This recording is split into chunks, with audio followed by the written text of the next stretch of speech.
Hello everyone, north Bengal বিদ্যা YouTube চ্যানেলে তোমাদের প্রত্যেকটা স্টুডেন্টকে স্বাগত। তো আজকে আমরা যেটা আলোচনা করব সেটা হচ্ছে লোকসভা সম্পর্কে জানবো আমরা পুরো বিস্তারিতভাবে।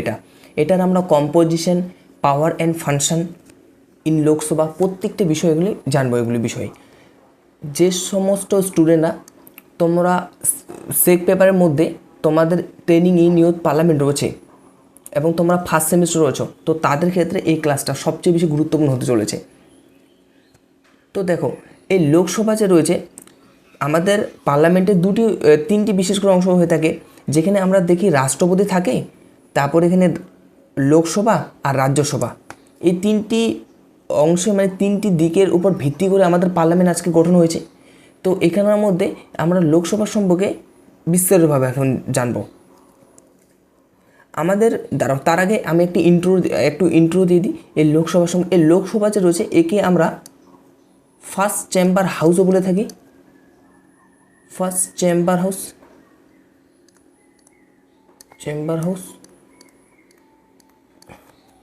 ফার্স্ট চেম্বার হাউস বা একে লোয়ার হাউসও বলে থাকি।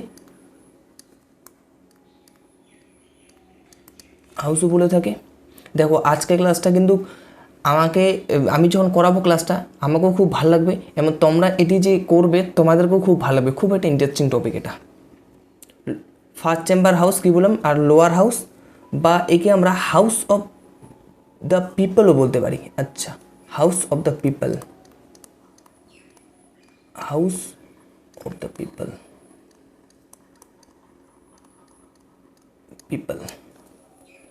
এই বিষয়ে আমরা নাম জানি তার।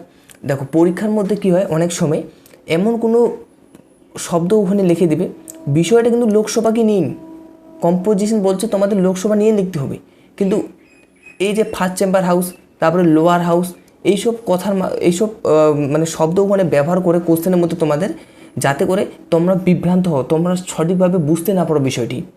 তার জন্য এগুলি আমি লিখে দিলাম যে এই নামে আমরা লোকসভাকে চিনে থাকি। কেউ যদি বলে হাউস অফ দ্য পিপল, সেটিও একটি মানে সেটার ওপর নামই, মানে আমার নাম যদি রাজ থাকে বা আমার নাম যদি রাজেশ থাকে, যেগুলো আমার নাম ধরে নিলাম, তো রাজেশ যদি থাকে, রাজেশকে কেউ আবার অন্য সময় রাজুও বলে ডাকতে পারে, কেউ আবার রাজও বলে থাকে, মানে নাম একটা কিন্তু কেউ আবার অন্য বলে থাকে। আমার মা আমাকে যেমনটা করে ডাকে, তো আশেপাশের আমার দাদা, আমাদের ভাইগুলো যে রয়েছে তারাও কি আমাকে ওইভাবে বলে ডাকে, কখনোই ডাকে না, অন্য নামেও ডাকতে পারে। এমন ডাক নাম থাকে না দুটো করে, তো ওটার কথা বলছি এখানে। ঠিক আছে, তো আমরা এখন দেখব এর ফাংশনটা একটু ইন্ট্রোর দ্বারাও। এখানে আমরা দেখব আর্টিকেল নাম্বার যে রয়েছে 79 মধ্যে আমাদের পার্লামেন্টের কথা বলছে। পার্লামেন্ট, আগে বললাম পার্লামেন্টের বিশেষ করে তিনটি অংশ হয়ে থাকে, একটি রাজ্যসভা, তারপরে লোকসভা, তারপরে রয়েছে আমাদের রাষ্ট্রপতি। এই তিনটির অংশকে নিয়ে বিশেষ করে এই মানে পার্লামেন্টের গঠন। আচ্ছা, এবার আমরা দেখব এখানে composition of the Lok Sabha.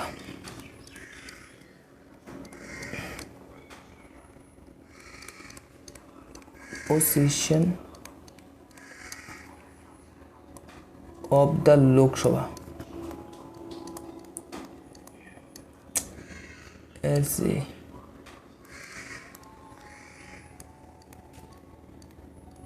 Lok Sabha সম্পর্কে। লোকসভার গঠন, লোকসভা যে রয়েছে আমাদের সংবিধানে রয়েছে, সেটা আর্টিকেল নাম্বার কততে জানো? আর্টিকেল নাম্বার রয়েছে আমাদের 81-এ এর গঠন সম্পর্কে বলেছে লোকসভার। কম্পোজিশনের মধ্যে আমরা সবার প্রথম পয়েন্টে এখানে জানতে হবে আমাদের সেটা সদস্য সংখ্যা সম্পর্কে। সদস্য সংখ্যা কতগুলি রয়েছে বর্তমানে তোমরা জানো? দেখো, সর্বোচ্চ বলেছেন অ্যাজ আ হাইয়েস্ট হিসেবে আমরা বলতে পারি, সেটা তোমাদের হচ্ছে তোর 552 বলেছে। সবচেয়ে যদি সর্বোচ্চ সংখ্যা থাকে সেক্ষেত্রে এর মধ্যে আমাদের কিছু রাজ্য রয়েছে, স্টেট থেকে থাকবে কতগুলি? 530।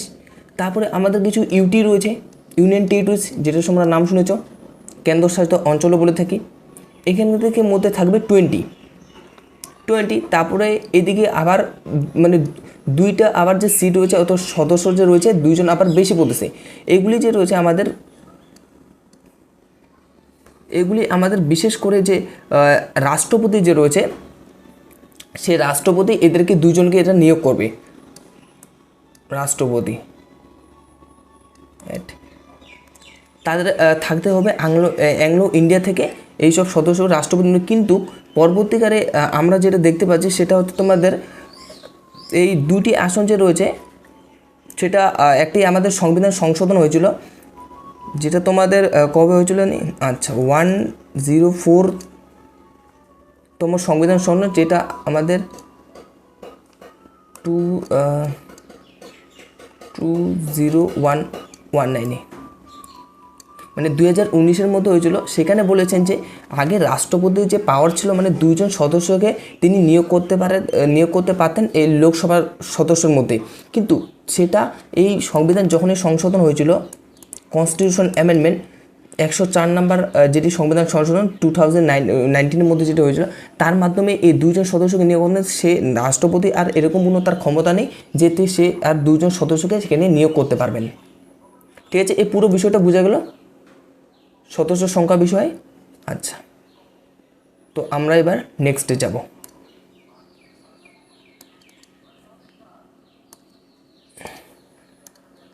তোমরা যদি আমাদের পেড ব্যাচের মধ্যে জয়েন হতে চাও তোমরা জয়েন হতে পারো।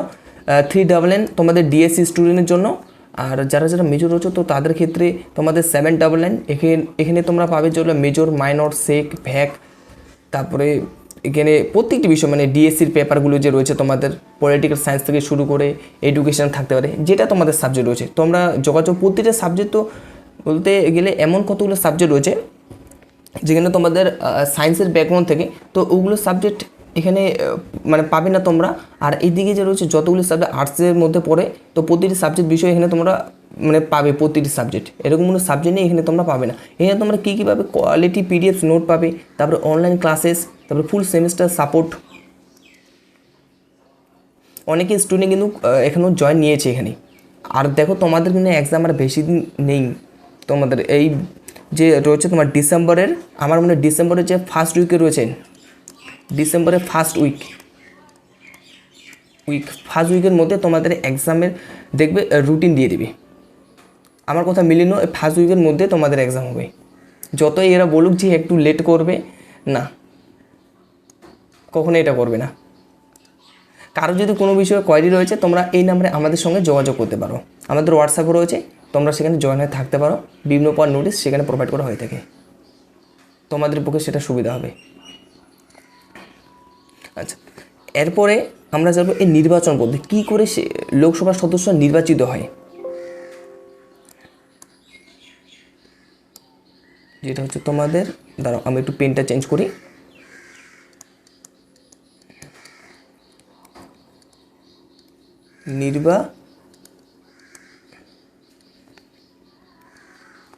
নির্বাচিত না করে নির্বাচন বলে দাও।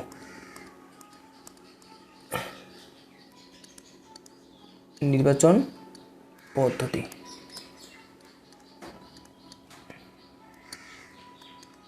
দেখো সাধারণ জনগণের দ্বারাই এই সদস্যরা যে রয়েছে লোকসভার সদস্যরা তারা কিন্তু নির্বাচিত হয়ে থাকে, যেটাকে আমরা বলি সিঙ্গেল মেম্বার টেরিটোরিয়াল কনস্টিটুয়েন্সিস, বা আমরাকে ফার্স্ট পাস্ট দ্য পোস্টও বলে থাকি। এই জনগণের ভোটের দ্বারাই যেখানে এই আমাদের লোকসভার সদস্যরা তারা নির্বাচিত হয়। তারপরে তৃতীয় নাম্বার আমরা পয়েন্টে যাব, সেখানে দেখব সদস্যদের যোগ্যতা কতটা যোগ্যতা মানে তার বয়স কতটা থাকবে, কী কী ধরনের তার যোগ্যতা থাকতে হবে, মানে প্রত্যেকটি দিকে এখানে যোগ্যতার মধ্যে পড়তেছে এগুলা।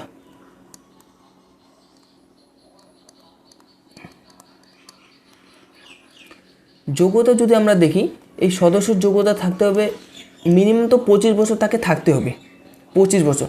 তার সঙ্গে সঙ্গে সেই ব্যক্তি অন্য কোনো পদের সঙ্গে যদি যুক্ত না থাকে, মানে অন্য কোনো কর্মসংস্থান তিনি করছে এবং তার সঙ্গে সঙ্গে সে আবার লোকসভার সদস্য, এটা কখনোই এটা সম্ভব না। শুধুমাত্র একটি পদকে তিনি বেছে নিতে পারবেন, দেখা গেল সে সরকারি কোনো কিছু চাকরি করছে এবং চাকরি করার সঙ্গে সঙ্গে সে লোকসভার সদস্য হিসাবে ও নির্বাচিত হয়েছে। না, এটা কখনো হবে না। শুধুমাত্র যদি লোকসভার সদস্য থাকতে চান ওটাই পারবেন, আর এদিকে যদি সে চাকরি কোনো কিছু যুক্ত থাকে ওটাই শুধু করতে পারবেন। দুটো একসঙ্গে দুটো পদ কোনোভাবেই তিনি কি করতে পারবেন না, মানে তাকে দেওয়া হবে না, যেটা সরকার থেকে, সেটা আমাদের কনস্টিটিউশনে সেটা আমাদের লেখা রয়েছে। তো 25 বছর এজ, এটা ইম্পর্টেন্ট। কোনো অন্য জায়গার মধ্যে কি হতে পারবেন না, মানে যুক্ত থাকতে পারবেন না, এটা কথা বলেছেন। আর তার সঙ্গে হতে হবে ভারতীয় নাগরিক হতে হবে তাকে। এটা সিম্পল, এগুলো সদস্য তোমরা বুঝতে পারবে না। ভারতীয় নাগরিক হতে হবে, 25 বছর ঊর্ধ্বে থাকতে হবে, এবং কোনো যদি সরকারি অন্য কোনো ক্ষেত্রে যদি যুক্ত না থাকে। তো এবার আমরা 4 নম্বর পয়েন্ট দেখব, যেখানে আমাদের কার্যকাল দেখতে হবে।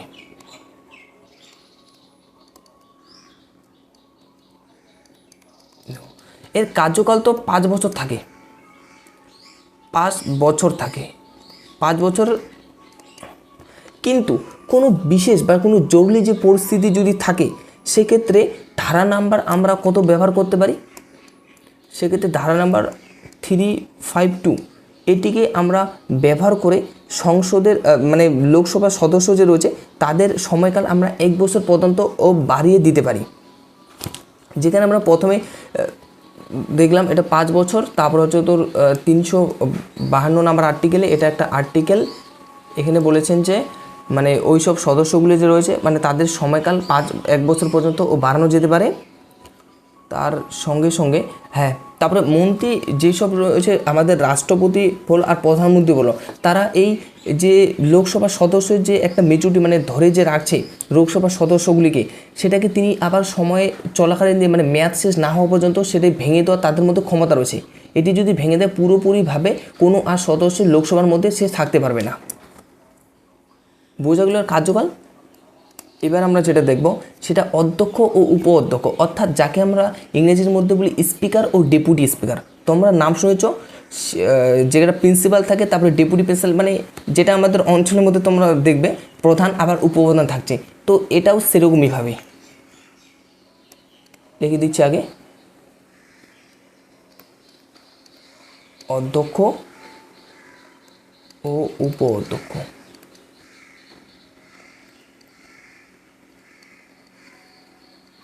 অধ্যক্ষ কি থাকবে মেনলি এখানে? স্পিকার আর হচ্ছে তোমার deputy speaker.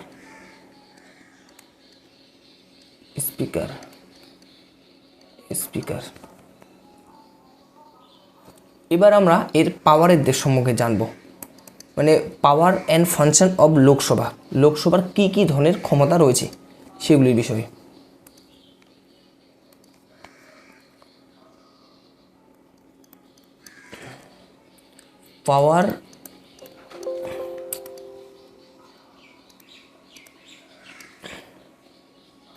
powers and function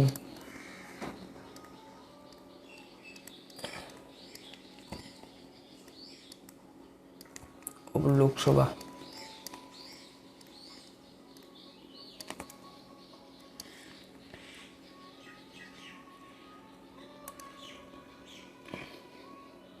তো চলো এগুলো আমরা এখন জানবো। প্রথমে যেটা, এটাকে আমি কি বলবো, তো এটাকে আমি ক নাম্বার করে দিই। এখানের মধ্যে সাপন কিছু থাকবে তো ভিতরের দিকে, লেজিসলেটিভ পাওয়ার। এই লেজিসলেটিভ পাওয়ার বা আইন প্রণয়ন সংক্রান্ত যে ক্ষমতা, এখানের মধ্যে বেশ কিছু আমাদের সাব পয়েন্ট ভেতরের দিকে লিখতে হবে। আর এই পয়েন্টগুলি তোমরা যদি পরীক্ষার মধ্যে লেখো, যত মার্কসে থাকবে তোমরা মানে যদি 12 মধ্যে থাকে, 12 মধ্যে থাকলে তো একটু লেন্দি থাকবে অনেকটা, মানে অনেকগুলো পয়েন্ট এখানে তোমাদের লিখতে হবে। কিন্তু এখানে এরকম করে আছে যে power and function of the Lok Sabha, এটা যদি আসে শুধুমাত্র 6 মার্কসেরই থাকবে।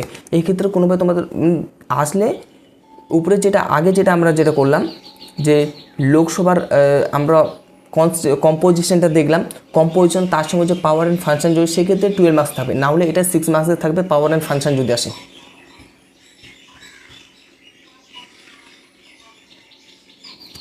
দেখো লোকসভার পাওয়ারের মধ্যে আমরা প্রথমেই দেখবো যেটা ফার্স্ট পয়েন্ট দিয়ে দিই এইভাবে,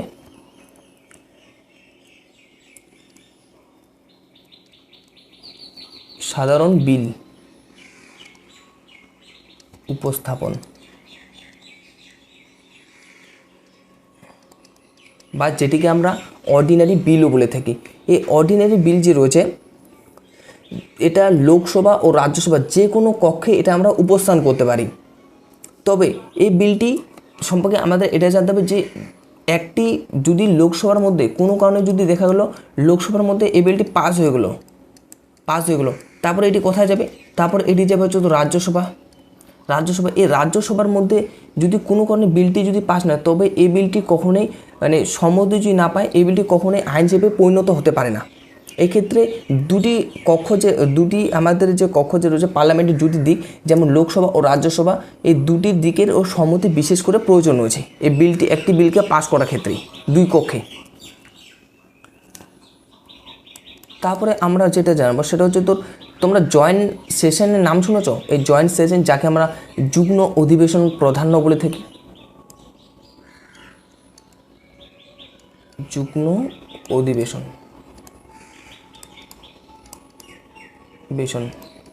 এখানে কী হয়ে থাকে দেখা গেলো কোনো কারণে একটি বিল যে রয়েছে, ধরে নিল অর্ডিনারি বিলের কথা বলছি, সে বিলটি প্রথমে গেল তোমাদের লোকসভার মধ্যে, লোকসভা থেকে কোথায় যাবে এটি রাজ্যসভা। এই রাজ্যসভার মধ্যে কী হলো, তারপরে এই বিলটি কোনোভাবে সম্মতি মিলল না বা রাজ্যসভা এই বিলটিকে মানে কোনোভাবে সম্মতিও দিচ্ছে না এবং আটক করে রাখছে। তো রাষ্ট্রপতি কী করতে পারে, আমাদের ধারা নাম্বার 108 এটিকে প্রয়োগ করতে পারে। এইটি প্রয়োগের মাধ্যমে কী হবে, আমরা রাষ্ট্রপতি লোকসভা ও রাজ্যসভার মধ্যে জয়েন্ট সেশনে একটি ব্যবস্থা করবে। জয়েন্ট সেশনের মাধ্যমে এই সমস্যার সমাধান যে রয়েছে, মানে কেন বিলটি পাস হচ্ছে না এইসব নিয়ে সেখানে আলোচনা হবে, যাতে করে এই বিলটিকে পাস করা, যদি সেখানে কোনোভাবেই যদি মানে বিলটি দুটোর মধ্যে কক্ষের মধ্যে বিশেষ করে বিভেদ হয়েছে, সেই ক্ষেত্রে শুধুমাত্র জয়েন্ট সেটিং রাষ্ট্রপতি এটি নিতে পারেন বা রাষ্ট্রপতি এটি করাতে পারেন, অন্য ক্ষেত্রে কোনোখানে এটা করাতে পারবেন না।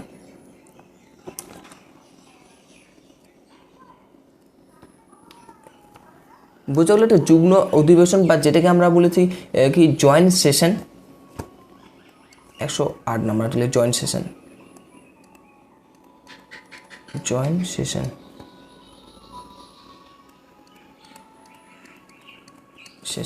আচ্ছা,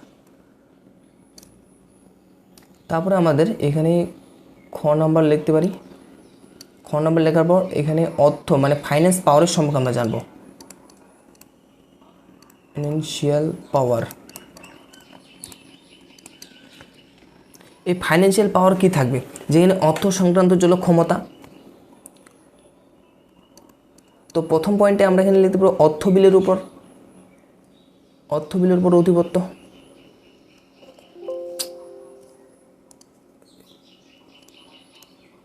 অর্থ বিলের উপর আধিপত্য,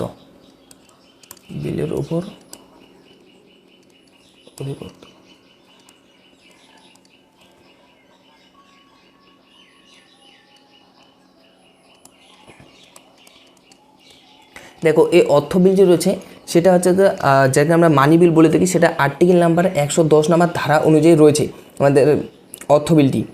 এটা কী করতে পারে, এটা শুধুমাত্র আমরা কেবলমাত্র লোকসভার মধ্যে এটিকে উপস্থাপন করা যেতে পারে, কোনোভাবে এটি রাজ্যসভার মধ্যে উপস্থাপন করা যাবেই না।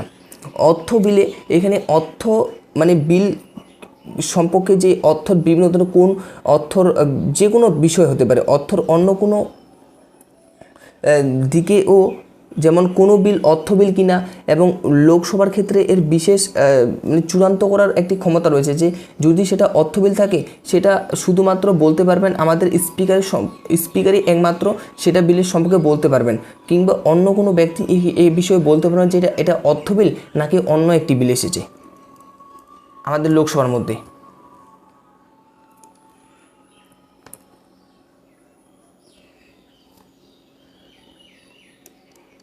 তারপরে পয়েন্টে আমরা বলতে পারি রাজ্যসভার সীমাবদ্ধতা।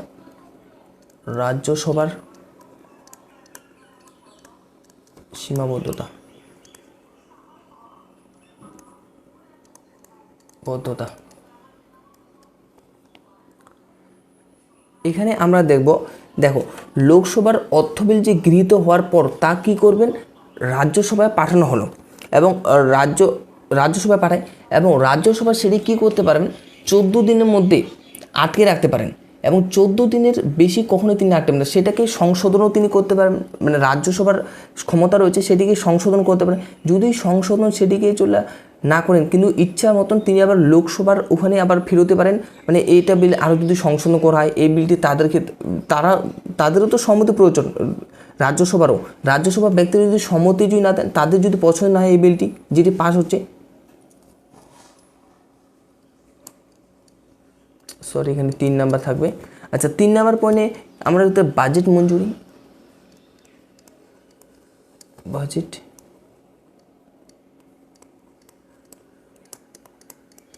মঞ্জুরি সম্পর্কে কী বলবো, এটি শুধুমাত্র বললাম না যে আমাদের সরকারি বিভিন্ন ধরনের বাজেটের ব্যাপারে যে কোনো ক্ষেত্রে অর্থ সংক্রান্ত বিবরণ বা বাজেট যে ব্যাপারে লোকসভার উপস্থাপন করার এখানেই শুধু করা যাবে, অন্য কোনো জায়গার মানে রাজ্যসভার যে রয়েছে রাজ্যসভার মধ্যে কখনো এটা করা যাবে না।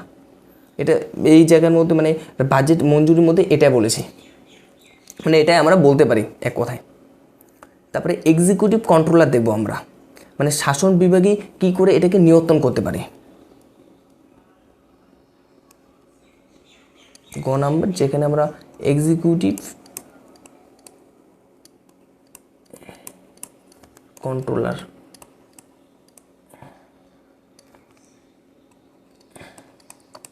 এক্সিকিউটিভ কন্ট্রোল ফার্স্ট নাম্বার পয়েন্টের মধ্যে এখানে আমাদের সংবিধানের 75 নাম্বার আর্টিকেল, কোথায় যে কী হচ্ছে আর্টিকেল এর সাব পয়েন্ট হচ্ছে 3-তে, সেখানে কি বলেছেন, আমাদের প্রধানমন্ত্রী এবং কেন্দ্রীয় মন্ত্রী পরিষদ যে রয়েছে তাদের যৌথ কাজের জন্য প্রত্যক্ষভাবে লোকসভার কাছে দায়ী থাকেন। বুঝতে পারলে আমার কথাটা, মানে প্রধানমন্ত্রী আর পুরো এই কেন্দ্রীয় মন্ত্রী পরিষদ যে রয়েছে প্রত্যেকটি কাজের ক্ষেত্রে প্রত্যক্ষভাবে লোকসভার ক্ষেত্রে এক্ষেত্রে দায়ী থাকবেন, অন্য কোনো মানে ক্ষেত্রে আর তিনি দায়ী থাকতে হবে, লোকসভার ক্ষেত্রে এক্ষেত্রে তাকে দায়ী থাকতে হবে।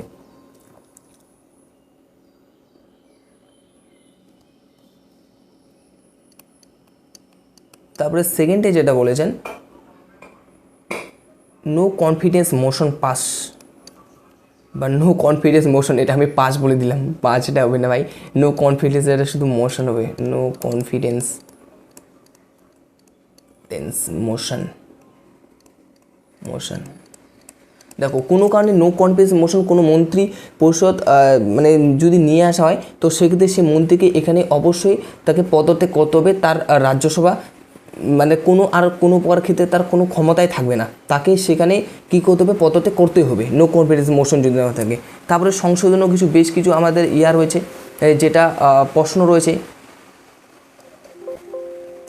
দাঁড়াও এখানে আমরা দেব কোশ্চেন হওয়ার পর সংসদীয় প্রশ্ন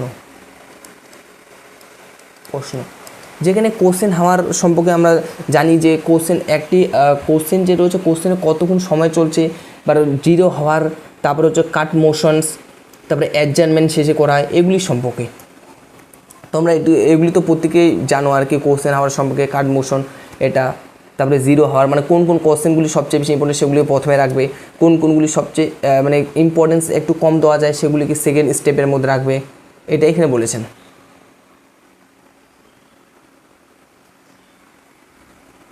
তারপরে আমরা এখানে কি করতে পারি, আমরা এখানে ঘ নাম্বার দাঁড়াও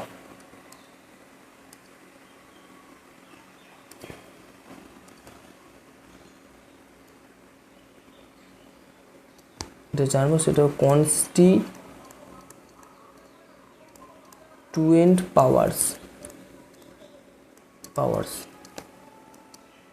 মানে সংবিধান সংশোধন সংক্রান্ত যে ক্ষমতা,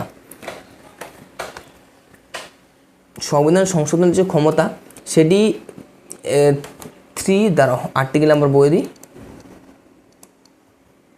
ART হবে, আবার ART সেটি আর্টিকেল নাম্বার কত 3 688 রয়েছে আমাদের। সেই আর্টিকেলে কি বলেছেন, মানে সেই ধারা অনুযায়ী সংবিধান সংশোধনের ক্ষেত্রে লোকসভা ও রাজ্যসভা সমপরিমাণ ক্ষমতার অধিকারী। রাজ্যসভার যেরকম ক্ষমতা রয়েছে সেরকম লোকসভারও রয়েছে। এই যে কোনো ধরনের সংবিধান সংশোধন বিল যে রয়েছেন উভয় পক্ষের মানে সম্মতি বিশেষভাবে প্রয়োজন। উভয় পক্ষে যদি কোনোভাবে পাস না থাকে সেই বিলটি কখনোই সেটি আইন হিসেবে পরিণত হতে পারবে না। যেটা দেখলাম আমাদের 6 নম্বর মানে মেন পয়েন্ট হিসেবে কনস্টিটিউশনাল পাওয়ারের।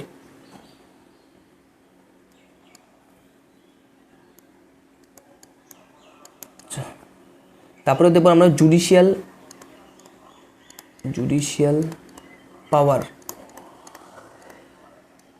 পাওয়ারের সম্পর্কে।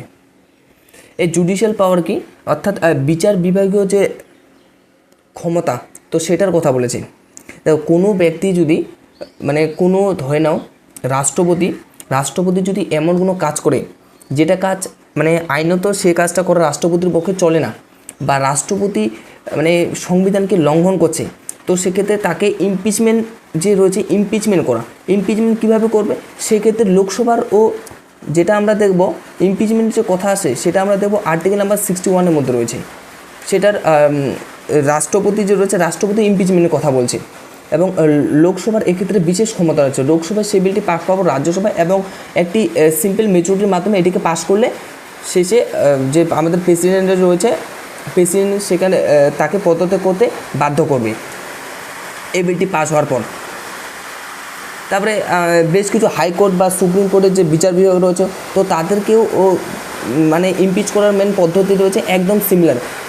যে আমরা আগে দেখলাম যে প্রেসিডেন্টকে যেভাবে ইমপিচমেন্ট করে সেই ক্ষেত্রে আমরা দেখব যে হাইকোর্ট রয়েছে, তারপরে এর মধ্যে সুপ্রিম কোর্ট রয়েছে, এদের যে বিচারপতি রয়েছে তাদেরকেও সেভাবে আমরা কী করতে পারি, ইমপিচমেন্ট করাতে পারি। তারপরে ক্যাগ রয়েছেন, তারপরে ভারতের নির্বাচন যে কমিশন রয়েছে নির্বাচন কমিশন প্রধান যে নির্বাচন সদস্যরা তো তারাও।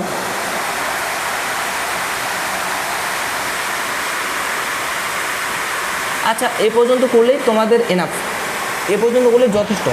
মানে তোমরা যদি 12 নাম্বার আছে দুটো মিলে যে লোকসভা সম্পর্কে যদি লিখতে বলছে তো এখান থেকে করলে হয়ে যাবে।